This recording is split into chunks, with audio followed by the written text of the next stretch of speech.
Capítulo 25. Os israelitas deixam o Egito. Antes do amanhecer, o povo de Israel estava a caminho. Durante as pragas, aos poucos, os israelitas tinham se reunido em Gósen. Algumas providências tinham sido tomadas para a necessária organização e controle das multidões que estavam a caminho. Elas já estavam divididas em grupos sob a responsabilidade dos líderes indicados. Assim partiram cerca de 600 mil homens a pé, além de mulheres e crianças. Grande multidão de estrangeiros de todo tipo seguiu com eles. Êxodo capítulo 12, versos 37 e 38. Não somente aqueles que estavam motivados pela fé no Deus de Israel, mas também um número muito maior que desejava apenas escapar das pragas. Esse grupo foi um problema constante e um embaraço para Israel. O povo levou consigo grandes rebanhos, tanto de bois como de ovelhas e cabras. Êxodo capítulo 12, verso 38. Antes de deixar o Egito, o povo exigiu uma recompensa pelo trabalho que não foi pago, e os escravos saíram com muitas riquezas que receberam de seus opressores. No dia que se completaram os 430 anos, todos os exércitos do Senhor saíram do Egito. Êxodo capítulo 12, verso 41. Os israelitas levaram com eles os ossos de José, que durante os anos sombrios do cativeiro mantinham viva diante deles a promessa da libertação de Israel. Em vez de seguirem o caminho direto para Canaã, atravessando o país dos filisteus, o Senhor os conduziu para o sul, rumo às praias do Mar Vermelho, pois disse: se eles se defrontarem com a guerra, talvez se arrependam e voltem para o Egito. Êxodo capítulo 13, verso 17. Os filisteus os considerariam escravos fugitivos de seus senhores e não pensariam duas vezes antes de guerrear contra eles. Os israelitas tinham pouco conhecimento de Deus e sua fé nele ainda era bem pequena. Teriam ficado aterrorizados e desanimados. Não tinham armas, não tinham o costume de guerrear e estavam deprimidos devido ao longo período de cativeiro, além da responsabilidade que tinham com as mulheres e os filhos, as ovelhas e o gado. Ao guiá-los pelo caminho do Mar Vermelho, o Senhor demonstrou ser verdadeiramente um Deus de cuidado e amor. A coluna de nuvem. Os israelitas partiram de Sucote e acamparam em Etã, junto ao deserto. Durante o dia, o Senhor ia adiante deles numa coluna de nuvem, para guiá-los no caminho, e de noite numa coluna de fogo, para iluminá-los, e assim poderiam caminhar de dia e de noite. A coluna de nuvem não se afastava do povo de dia, nem a coluna de fogo de noite. Êxodo capítulo 13, verso 20 a 22. Diz o salmista: ele estendeu uma nuvem para lhes dar sombra e fogo para iluminar a noite. Salmo 105, verso 39. Ela servia de proteção contra o calor abrasador e sua sombra e umidade proporcionavam um ar refrescante e agradável em meio à aridez e o ar seco do deserto. À noite, tornava-se uma coluna de fogo que iluminava o acampamento e lhes dava a certeza da contínua presença divina. Viajaram pelo caminho longo e entediante daquela terra deserta. Já estavam ficando cansados de andar por aqueles lugares cheios de montes e vales, e alguns começaram a ficar com medo de serem perseguidos pelos egípcios. A nuvem ia adiante, e eles a seguiam.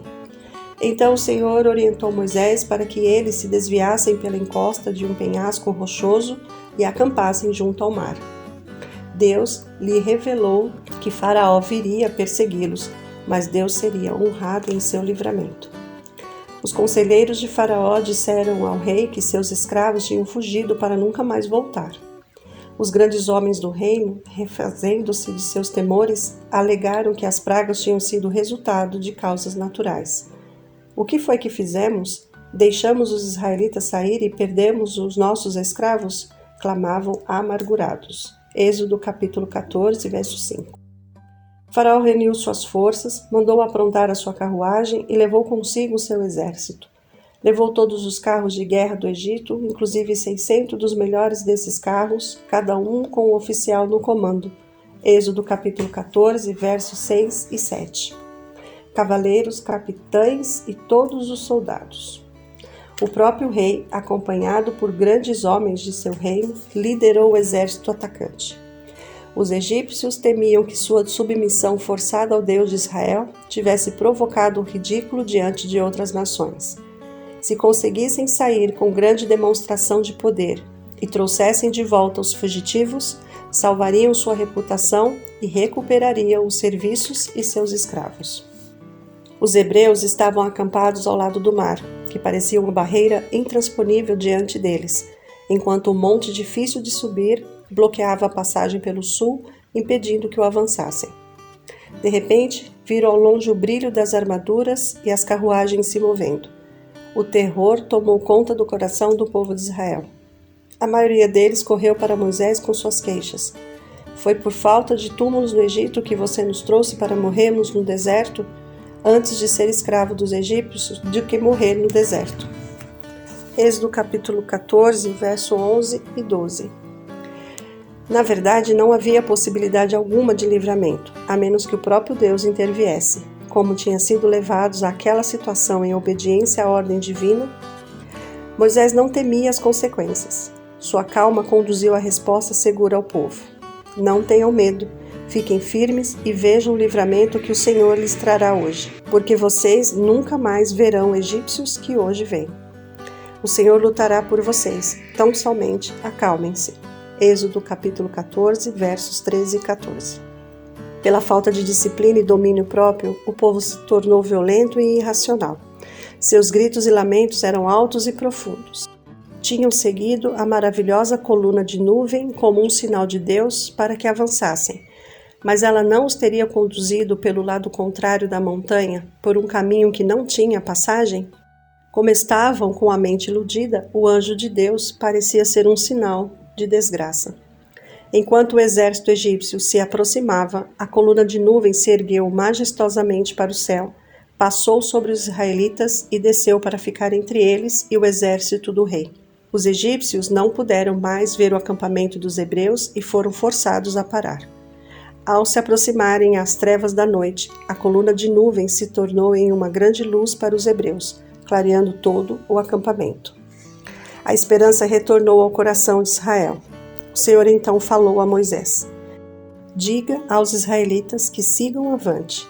Erga sua vara e estenda a mão sobre o mar, e as águas se dividirão para que os israelitas atravessem o mar em terra seca. Êxodo capítulo 14, verso 15 e 16. Assim que Moisés estendeu a vara, as águas se dividiram e Israel entrou pelo meio do mar em terra seca, enquanto as águas se erguiam como um muro de cada lado. A luz vinda da coluna de fogo, enviada por Deus, iluminava o caminho, mostrando a passagem enorme aberta através das águas. O fim do exército de Faraó. Os egípcios os perseguiram e todos os cavalos, carros de guerra e cavaleiros do faraó foram atrás deles até o meio do mar. No fim da madrugada, do alto da coluna de fogo e de nuvem, o Senhor viu o exército dos egípcios e pôs em confusão. Êxodo capítulo 14, verso 23 e 24. Trovões ecoavam e os relâmpagos riscavam o céu. Os egípcios ficaram confusos e cheios de espanto. Tentaram voltar pelo mesmo caminho até a praia, mas Moisés estendeu sua vara e os altos muros de água se uniram violentamente, tragando o exército egípcio em suas escuras profundezas. Ao amanhecer, Israel pôde ver o que restava de seus poderosos inimigos, corpos vestidos com armadura arremessados à praia. Do mais terrível perigo, Jeová trouxe completo livramento, e o coração deles se voltou para o Senhor em gratidão e fé. O Espírito de Deus repousou sobre Moisés e ele dirigiu o povo em um cântico triunfante de gratidão, o primeiro e um dos mais sublimes que a humanidade já conheceu. As mulheres de Israel deram início ao cântico. Miriam, a irmã de Moisés, ia à frente guiando-os com um tamborim e danças. Por todo o deserto e pelo mar soavam as alegres palavras do coro, e as montanhas ecoavam e ressoavam as palavras do seu cântico de louvor. Cantem ao Senhor, pois triunfou gloriosamente. Êxodo capítulo 15, verso 21. Esse canto não pertence ao povo judeu somente. Ele aponta para o futuro, para a destruição de todos os inimigos da justiça e para a vitória final do Israel de Deus. O profeta de Pátimos viu a multidão vestida de branco, os que tinham vencido, e em pé, sobre algo semelhante a um mar de vidro misturado com fogo, segurando harpas que lhes haviam sido dadas por Deus, e cantavam o cântico de Moisés, servo de Deus, e o cântico do Cordeiro. Apocalipse, capítulo 15, versos 2 e 3. Ao nos libertar da escravidão do pecado, Deus realizou um livramento muito maior que o dos israelitas no Mar Vermelho. Assim como eles, devemos louvar ao Senhor com o coração e com a nossa voz, pois grandes e maravilhosas são as tuas obras. Apocalipse, capítulo 15, verso 3, para com os filhos dos homens. Que compaixão, que amor incomparável o Senhor nos mostrou ao nos unir a Ele para que nos tornássemos um especial tesouro para o próprio Deus. Que sacrifício fez o Redentor para que pudéssemos ser chamados filhos de Deus. Os remidos cantarão. Quem me oferece sua gratidão, diz o Criador, honra-me. Salmo 50, verso 23. Todos os habitantes do céu se unem em louvor a Deus. Vamos todos aprender o cântico dos anjos agora, para que possamos cantá-lo quando nos unirmos ao seu grandioso coral. Deus levou os hebreus para a fortaleza das montanhas junto ao mar, para que pudesse manifestar seu poder e derrubar completamente de maneira inconfundível o orgulho de seus opressores.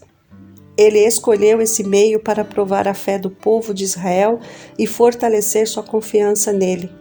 Se o povo tivesse ficado para trás, quando Moisés ordenou que avançassem, Deus jamais teria aberto o caminho no mar para eles. Foi pela fé que o povo atravessou o Mar Vermelho como em terra seca. Hebreus capítulo 11, verso 29. Ao descerem marchando para dentro das águas, mostraram que acreditavam na ordem de Deus proferida por Moisés. Então o poderoso de Israel dividiu o mar para preparar um caminho para os seus pés. Muitas vezes a vida fica cercada de perigos. Parece difícil cumprir nossos deveres. A imaginação nos leva à beira da ruína. Nessas horas, nós podemos ouvir claramente a voz de Deus nos dizendo: avancem, devemos obedecer à sua ordem, mesmo que nossos olhos não consigam enxergar através da escuridão, e que sintamos as ondas geladas batendo em nossos pés. Aqueles que decidem só obedecer quando todas as sombras de incerteza desaparecerem e não houver mais perigo algum de fracasso ou derrota, nunca, absolutamente vão obedecer. Mas a fé insiste corajosamente em avançar.